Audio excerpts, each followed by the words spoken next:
Hello everyone, welcome back to Isadora. It's really good to be back. Hope you're having a good Saturday. So anyway, I mentioned the day anyway. Hope you're having a good week. But so anyway, today I wanted to talk about my life as an empath. Now it might be a bit of a long video, so if it does get to 40 minutes I would have to do a second part. But I've done videos on empath. And because I've been talking about narcissism, it's quite important for me to actually break down being an empath and all. So it's very important for me to do that. But I've always talked about it from like a textbook kind of standpoint. I've never really talked about my experience as an empath. So I wanted to do that today so that there's just a better understanding of the whole thing.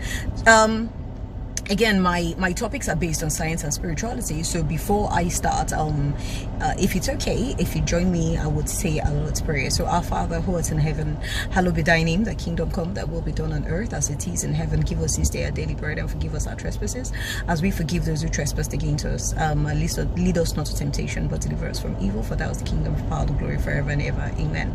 Everything I say during this recording shall not be used against me by His grace.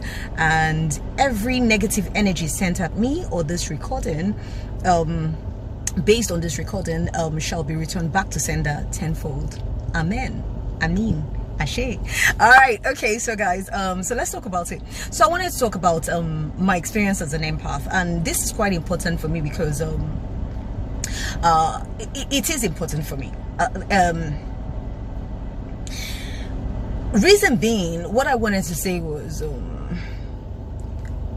before I had access to the right information, before I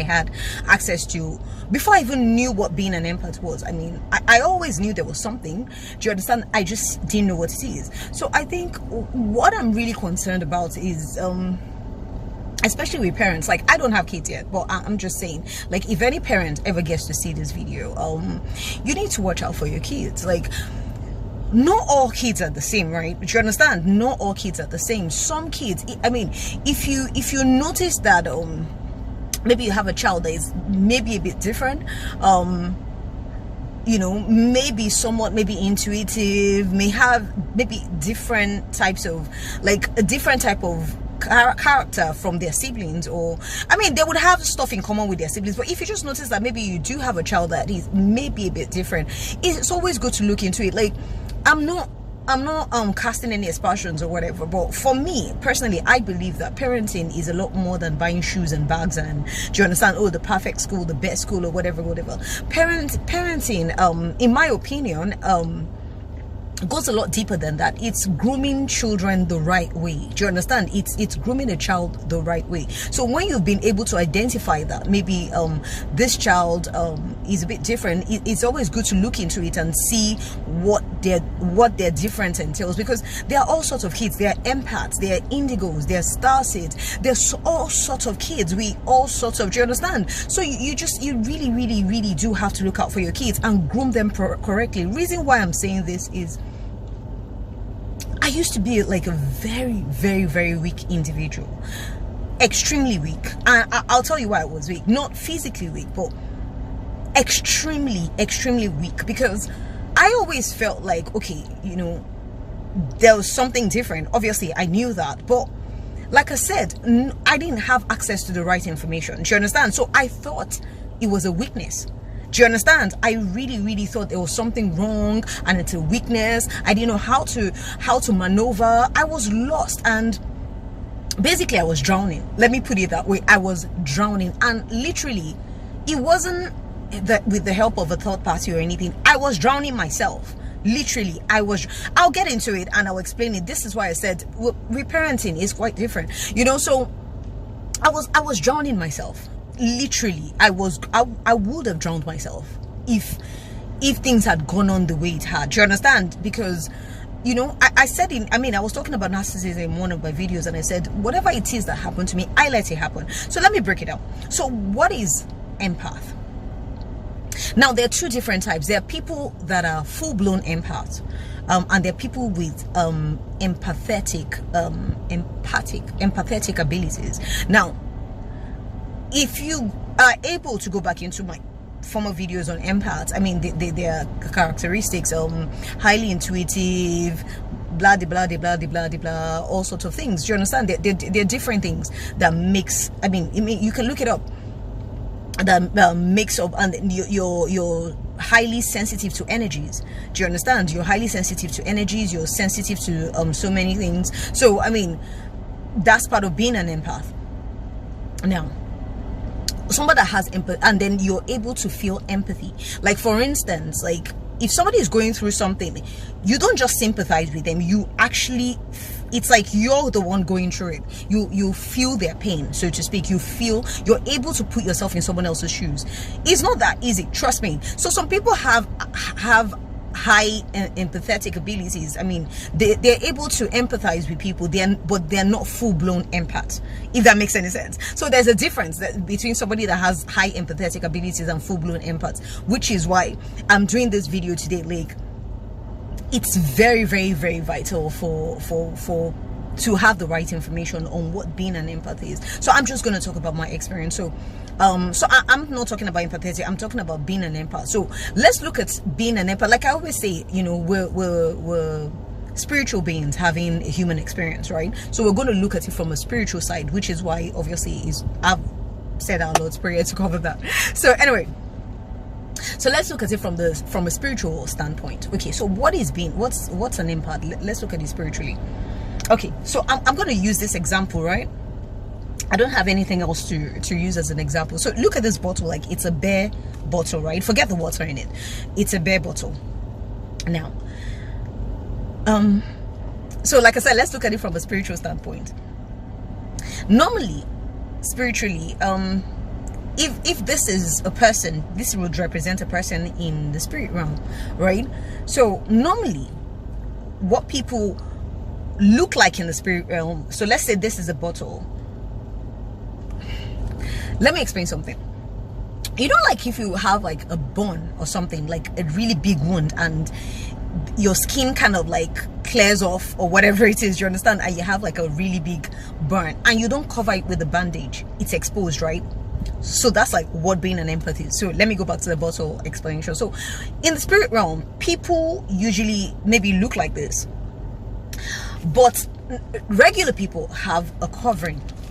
Sorry, I just don't have anything else to use as an example. So regular people have a covering. It's not like bare flesh.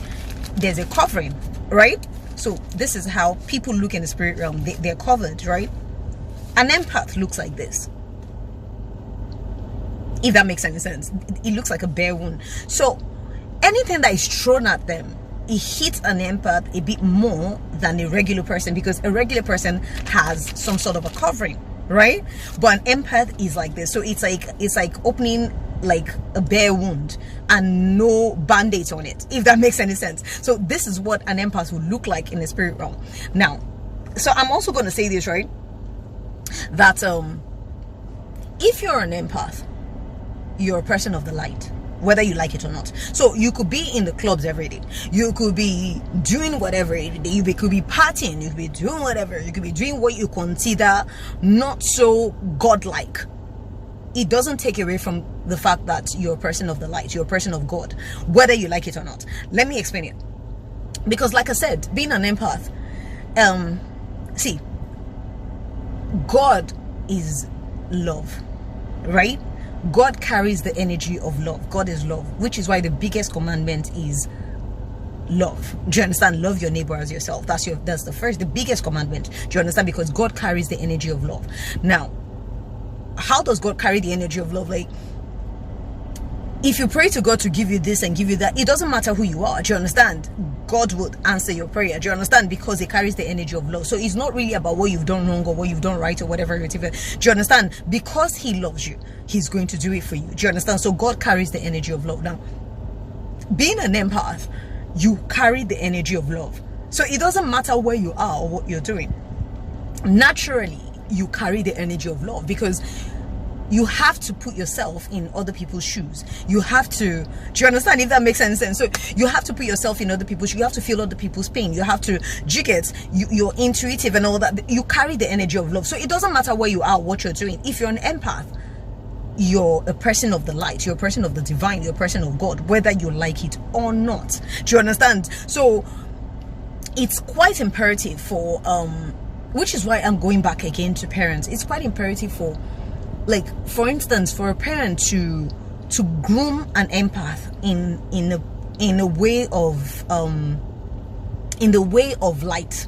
No, sorry, I was saying it's very, very imperative for an empath to be groomed in religion, but not just in religion. You have to be well versed in spirituality as well. It's very, very important. There's no two ways about it if you don't want to drown yourself. Do you understand? Now, being well versed in spirituality and practicing spiritual stuff are two very different things, if that makes any sense. So being well versed in spirituality means understanding something and practicing it are two different things. You have to be well versed in spirituality, like you have to understand the spiritual side of things. Do you understand? You also have to understand the religious side of things, if that makes any sense. You can't escape it being an empath. Do you understand? Like, if you're an atheist, I don't know what you have to do. I guess you go into sciences, which is still science and spirituality. Do you understand? I guess you have to understand the science part of it. I don't know. But what I'm saying is it is imperative, because if you don't understand it, you are likely to fall prey to a lot of things, if that makes sense. So again, if you're an empath, you have a calling on your life. Now, a calling on your life does not mean, and I always say that, does not mean you have to be a priest or a pastor or an apostle. Now, if that's your calling, that's fine. Do you understand? But a calling on your life or walking on a spiritual path, you have to walk on a spiritual path. Walking on a spiritual path, like I said, does not mean you have to be a pastor, priest, whatever. No. Walking on a spiritual path means you have to walk in your calling, what you're called here in this planet to do, basically. You could be called here on this planet to be an actress, a singer, a doctor. Do you understand? A comedian. Your sole purpose on earth is to heal people. Now, heal people does not necessarily mean go to the hospital, get healed. Now, your calling can be a doctor to actually heal people. I don't know. Do you understand? But healing people does not necessarily mean hospital. Now, let me give you an example, right? So that's why I said this video might be a bit long, because I really need to break it down. Okay, so there's this I think they're Chinese or Asian or something. I'm not too sure, please don't quote me, but I wish I knew how to attach stuff on YouTube. I'm not so versed with YouTube, but I mean, I love YouTube, but I don't really know how to use it so much. Anyway, so but if I can attach it, I will, or you can look it up. So there's this couple, right? So the lady was very sick. She was riddled with cancer. So they had gone to the doctors, and she had gotten a diagnosis that she had breast cancer. I think she was about in maybe a stage 2 cancer or something. So what they did, no chemo, no drugs. What they did, they went home, and all she did in the next 3 months, I mean, she didn't go out. Her husband didn't allow anybody to come in. She didn't really go out. She watched comedies. All she did was laugh and be happy and be in a very good state of mind. Her husband was the best at his best behavior at that time. So all she would do all day is watch comedy, funny movies, laugh, ha ha ha ha, and everything. 3 months later, she went back to the hospital and she was cancer free. So what I'm trying to say is, a disease is a body that is not at ease. Sometimes depression, sometimes certain unease can develop into like cancer cells in your body. So being in a very good state of mind sometimes is very healing. Do you understand? Now, for a comedian, you're able to heal that sort of person, if that makes sense. I mean, I used to have this friend, like, he was like the funniest person I ever came across in my life. I mean, that just endeared me to him. Right? You would laugh your head off. Like, being around someone like that, you probably wouldn't fall sick. You probably won't. Do you understand? Because his energy is so great. Like, he's so funny. Do you understand? That sort of person, if they're an empath, that's their calling here on earth to do. Do you understand? They're supposed to use that energy, use that good humor, do you understand, to heal people. Now, this lady got healed just from cancer. You can look it up. So just from watching funny movies, being in a good state of mind, laughing all day, 3 months later she was cancer free. Do you understand? Because she wasn't stressing herself, not thinking about anything, not going to work, just being in the best state of mind, like all day, every day. That was all she did, which was absolutely amazing. Do you understand? So like I said, 3 months later, completely cancer free. So anyway, so that's, I mean, whoever the comedian was, or if she was watching one comedian, that's their calling on here on earth to do. They're supposed to use that good humor, good energy to heal people. Do you understand? So you can be an actress and people watch you, and do you understand? Like I always say, there's this movie on with Will Smith that I watched. I can't remember. I mean, I watched it and I had tears in my eyes. Like, it was so moving. Do you understand? I think it won so many awards or whatever. I can't remember the name of the movie now. So I mean, you people watch movies and want to turn their lives around, do you understand? And want to do something great. It could be music, it could be whatever it is. So that's walking in a spiritual path. And like I said, Freddie, aka Devil, aka Freddie, will never want you to get to that, to even realize what your mission is in life, or make use of that calling. Do you understand? Or walk in your purpose, or walk in destiny. They will do everything to stop it. The easiest way to stop it is to send people into your life, hence narcissist, if that makes any sense. So okay, so that's what an empath is. So that's someone that is a full-blown empath. Now, you know when you light a fire, right? Like a burning fire, what happens? Moths start to get attracted to it. Like, do you understand? You know, then again, the saying, like moths to a flame. Do you understand? All those flies and everything, these moths, they get attracted to fire, right? Now, an empath being like this in a spiritual realm, because there's somebody of the light. Now imagine like you shine some sort of light on this bottle, right? Because there's somebody of the light, easily people can see them from afar. I mean, spiritually. Now, because there's somebody of the light, they would attract naturally very, very dark energies, which is why an empath has to be well versed, not just in religion but also in spirituality. It's a no-brainer. Like, you can't survive without it. I'm just saying that now. So naturally an empath will attract a lot of dark energies, a lot of people that, when I say dark energies, right, what I mean is people that are naturally dark, in terms of like people that just do negative stuff. Do you understand? People that have dark attachments, people that can kill you in a heartbeat. They will use any means, physically, spiritually. Do you understand? People that would steal from you, people that just negative, evil people. They would naturally attract those people. Don't forget, when you light a fire, it attracts moths. So because an empath is bare like this in the spiritual realm, naturally they would attract dark people with dark energies, people with dark auras, people that do dark stuff, evil people. They would naturally. So if you're an empath and you don't know you're an empath, and you're just figuring out you're an empath, you need to go through your friends list, your family list, because a good 88, I mean, you don't choose your family, right? So anyway, but your friends list, your acquaintances, a good 90% of them are not your friends. I can tell you that for a fact. This is because an empath naturally would attract darker energies, dark people with dark aura, people with dark intentions, people with evil intentions into their lives naturally. I'm not saying everybody on your friends list. Like I said, a good 90% of them are not your true friends. They will betray you, kill you, steal from you, lie on you in a heartbeat.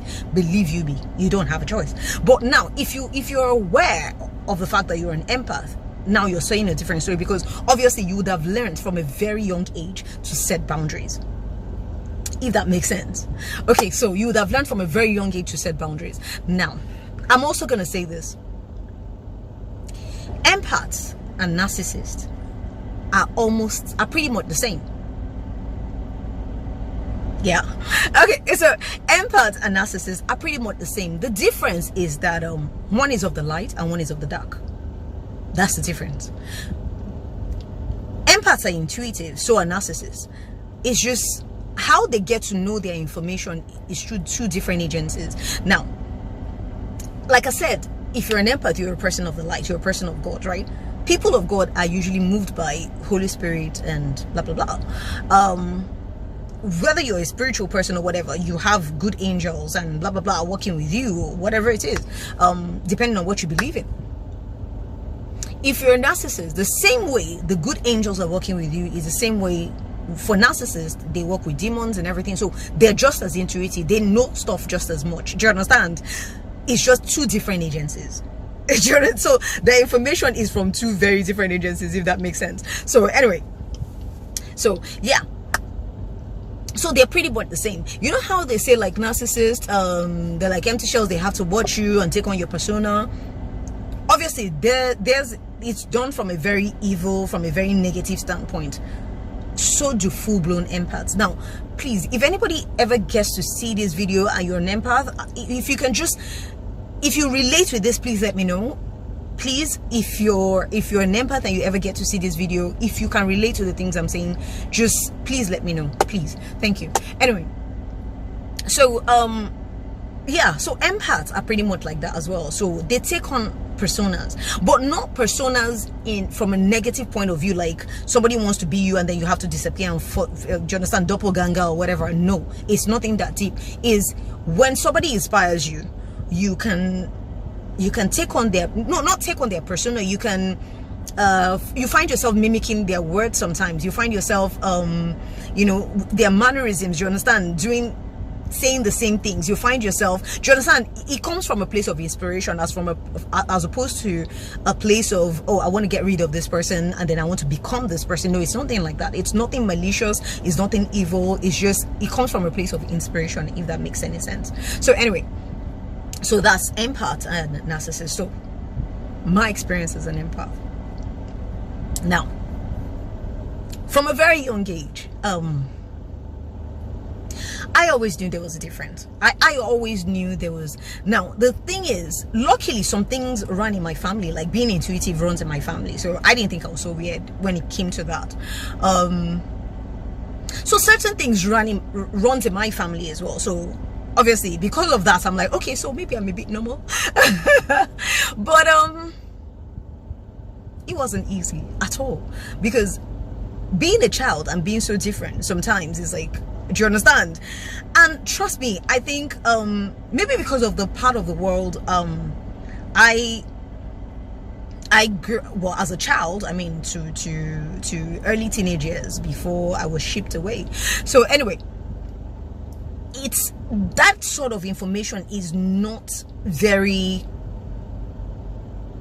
it's not information that is available to a lot of people from my part of the world. Do you understand? Where I grew up, it's not, people, those things are not, I don't know how to explain it. Do you understand? So it's not information that was readily available. Let me put it that way. So I think to an extent, I mean, I think my mom did the best she could to an extent, because obviously she also knew that, okay, this child is different.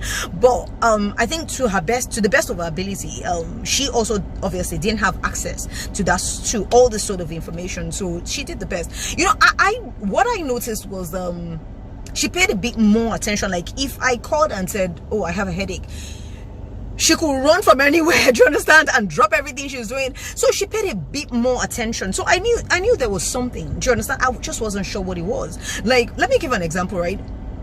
At some point, I was quite young, so we had this help, and so the first day, I'd had a dream.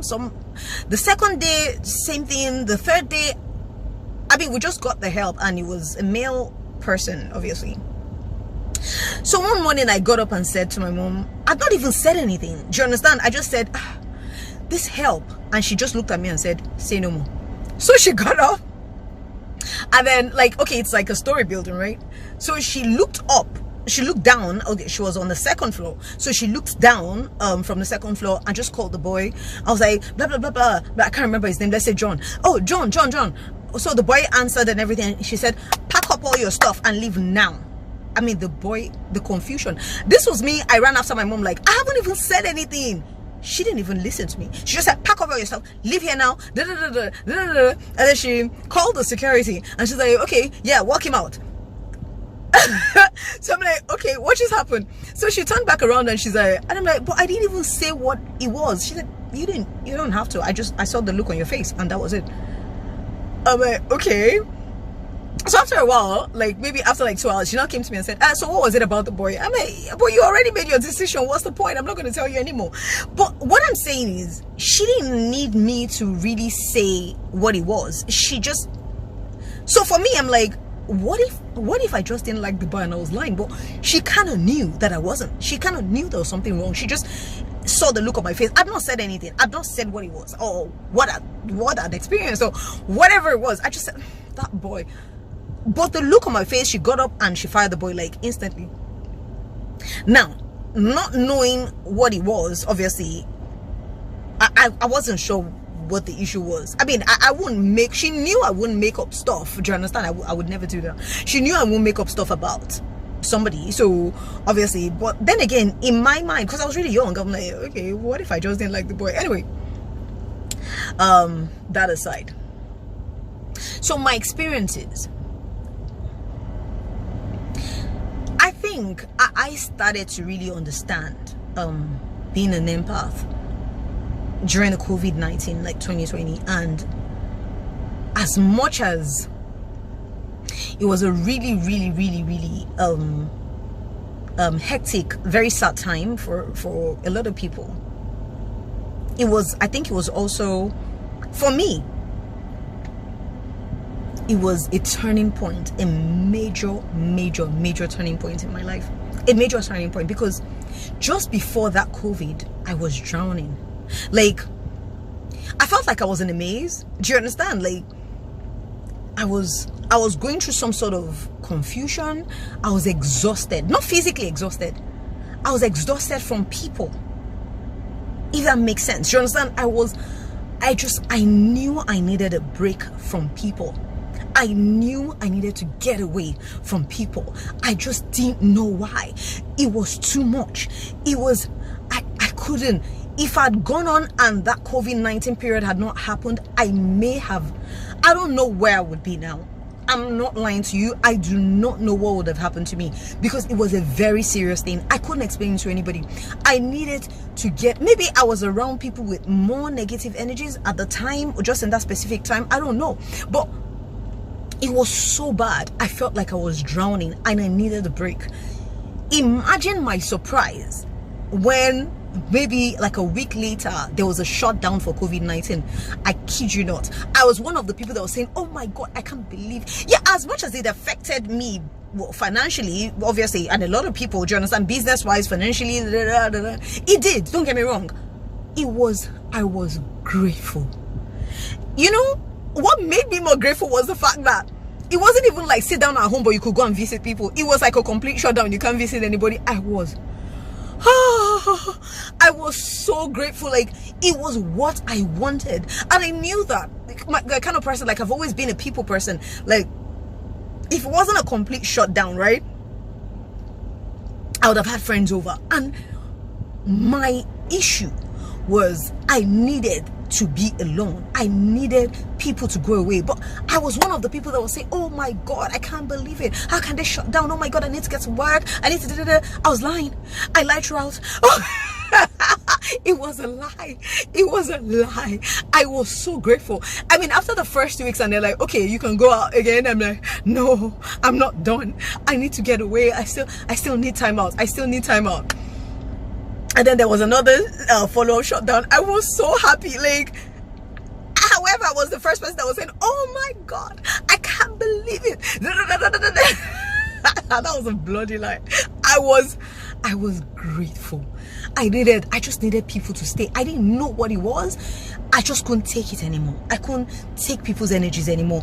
But I didn't know what it was. Like I said, I didn't even know anything about being an empath. I just knew there was something wrong. I needed to get away really quickly. Like I said, if that shutdown had not happened, I do not know if I would have made it.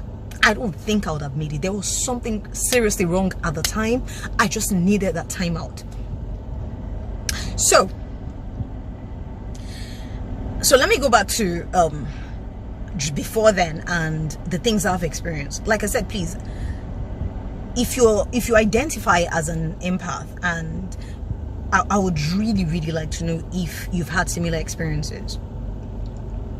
So okay, there was the intuitive part of it. Like I said, that kind of runs in my family anyway. Do you understand? So that I didn't think was, obviously I didn't think it was something out of the ordinary.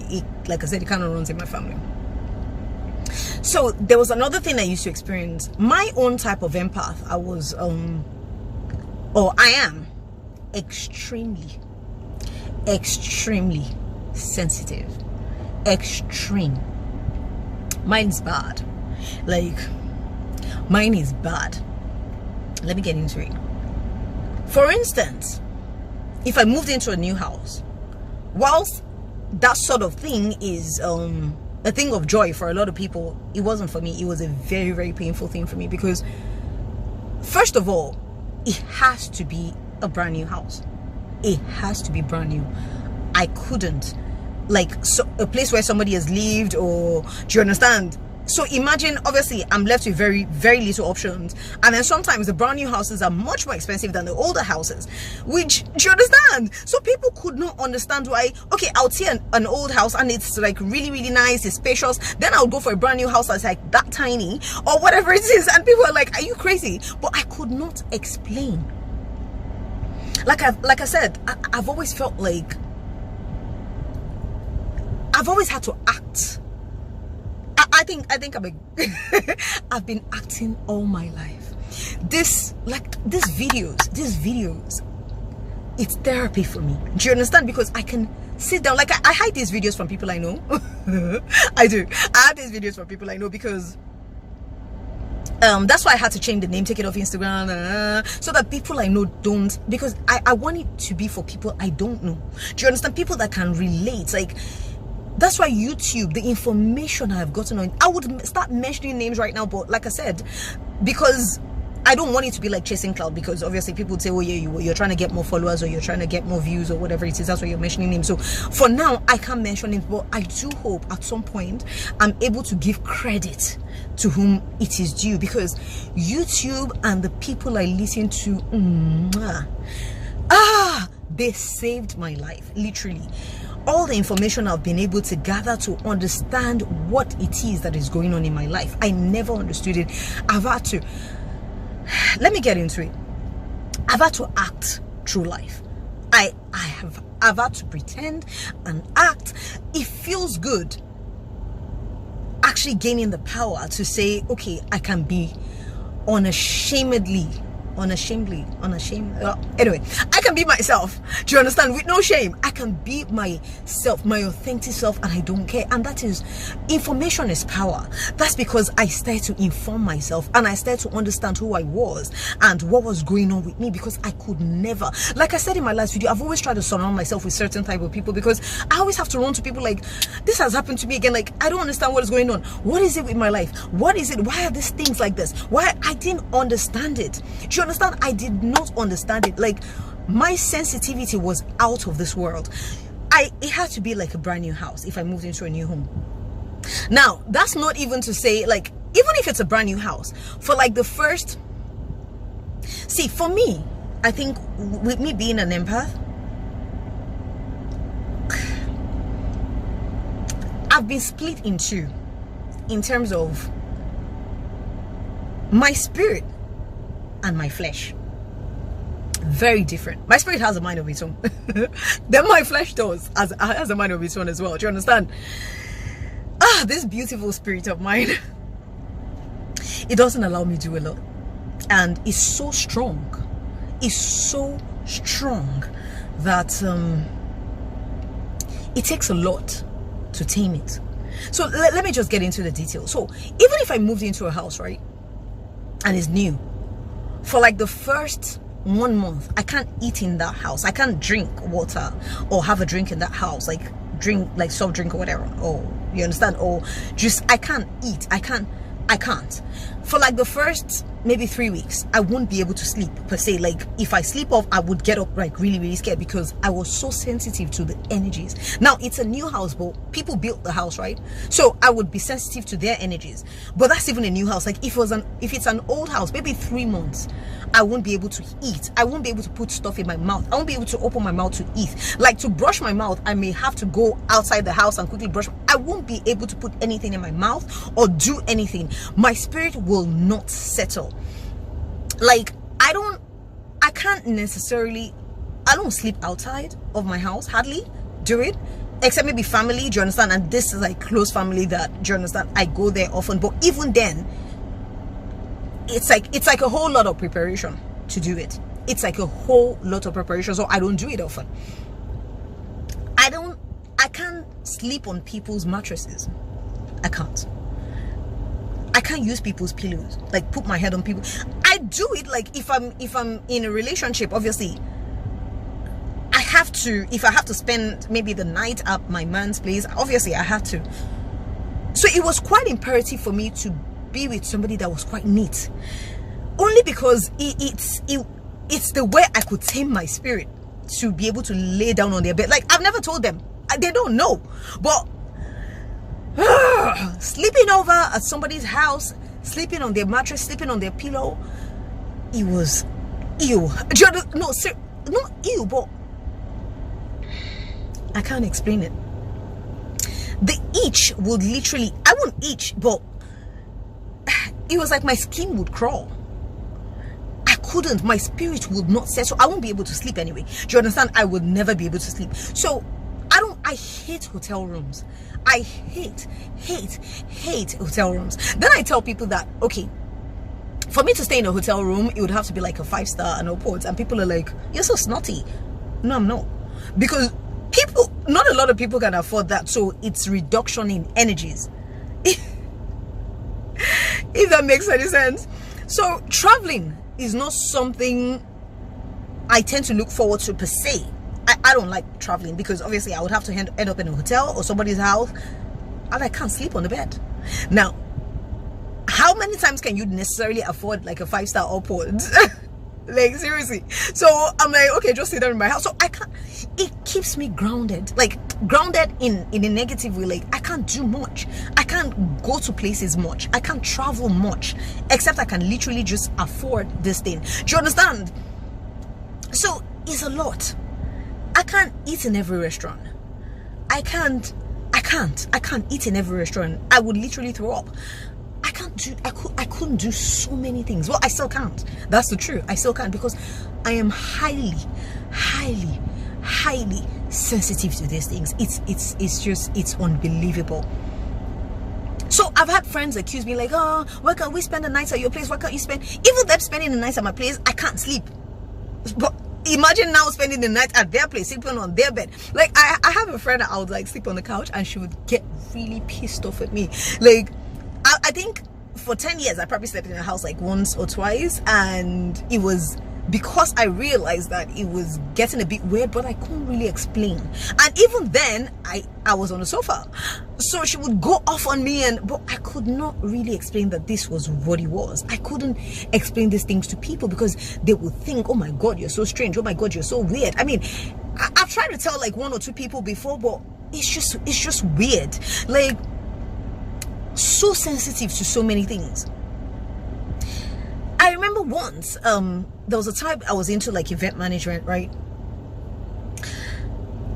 There was a bride. I was supposed to like plan somebody's wedding, so I mean I had to meet up with the bride.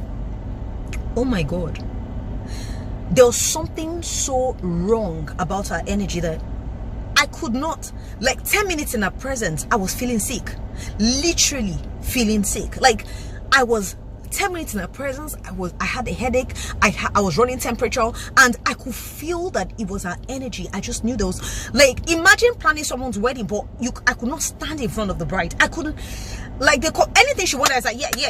I mean, I lost a lot of money. I wasn't even going to charge her. Like, I just needed to get away from her. I could not stand being in the same, like, funny story.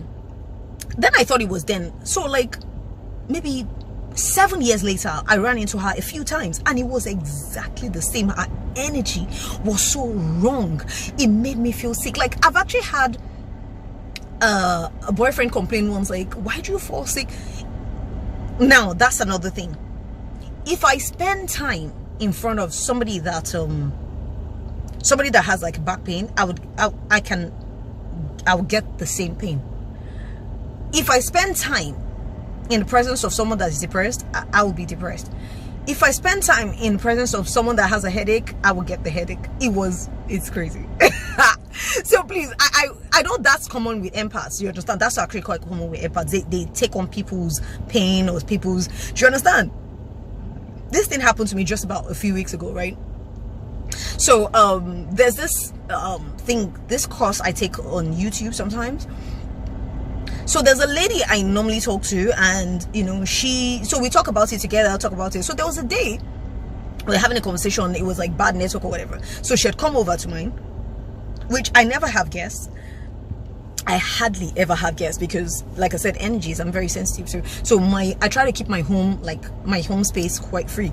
So she'd come over to mine, like, okay, so I'm like, okay, you know what, once in a while it's not a big deal, okay, come over. And then for some reason we spoke till late at night, and she's like, okay, so I have sleepover. I couldn't say no, you know. All I said to her was, well, I'm sorry, you won't be able to sleep on my bed if that's okay. If you don't mind. She said, no, I don't mind. I'll spend time on the sofa or whatever it is. So I said to her, okay, yeah, fine, you know, yeah, you can sleep. So I'd gone into my room. I mean, I slept off for maybe 30 minutes, and then I woke up like with almost a panic attack. I get panic attacks as well, depending on where I am, or depending on the energies in front of me, I literally won't be able to breathe. It's that deep. So I don't get panic attacks like that anymore. I mean, I control it better now, but when I was younger, because I could not control that energy, I would get a panic attack, if that makes sense. I wouldn't be able to breathe. So literally I'd have to call an ambulance or whatever it is. Mine is that deep. So anyway, so I woke up like, oh God, because somehow I realized that there was somebody in my house, and but what happened was I started to feel extremely anxious. Like, okay, so for that course, we had gotten to the point where you have to actually pay to go further in the course. I mean, initially it was like a free thing that you could just listen to, blah blah blah. So to go any further, you have to pay. Do you understand?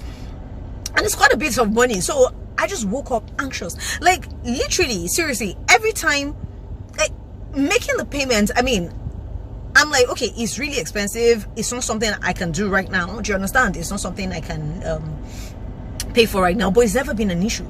But for some reason, I woke up and I was anxious, I was depressed, I was thinking about it, like, oh my God, this payment, oh my God, this payment. And I'm like, I was trying to calm myself down, right?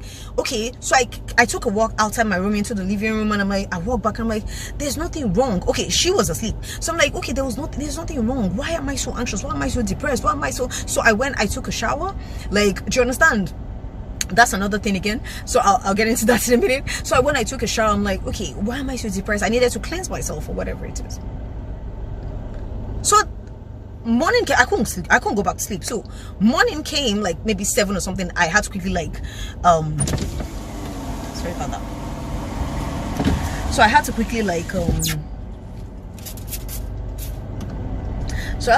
wake her up, like 7 or something, and I was asking her what time she would leave. So yeah, so in the morning she said to me, you won't believe that all night, all I could think about, like, before she slept, that all she could think about was that she was so anxious about it, that she was depressed about the payment for the course. And I realized that all that anxiety, all that depression wasn't even my energy, it was hers. Do you understand? It wasn't my energy. I was depressed for nothing. It wasn't my energy, it was someone else's, but I took it on for whatever reason. So I mean, sorry about that. So that's part of being an empath. Do you understand? I took it on. I was so anxious, I didn't even understand. I'm like, this payment has never really been an issue. I mean, if I can afford it, fine. If I can't, fine. Do you understand? But for some reason I became so depressed about it. It wasn't even my energy.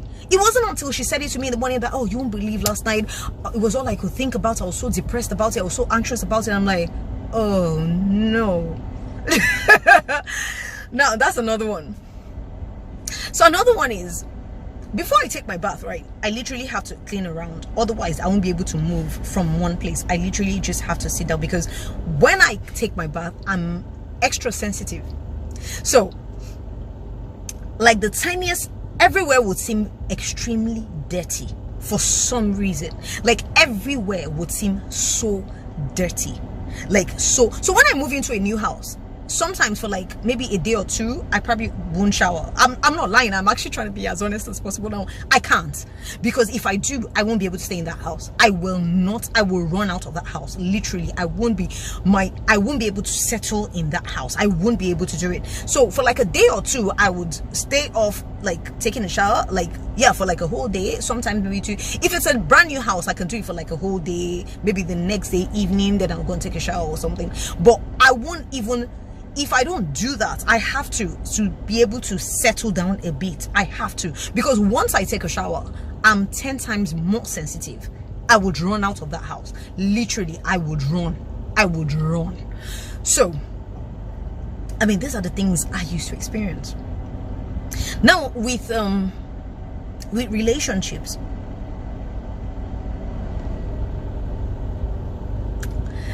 I'm looking for the best way to say this. So I get into a relationship, and I mean, the first time, I mean, when I decide that, okay, I want to date this person, obviously there's got to be intimacy or whatever.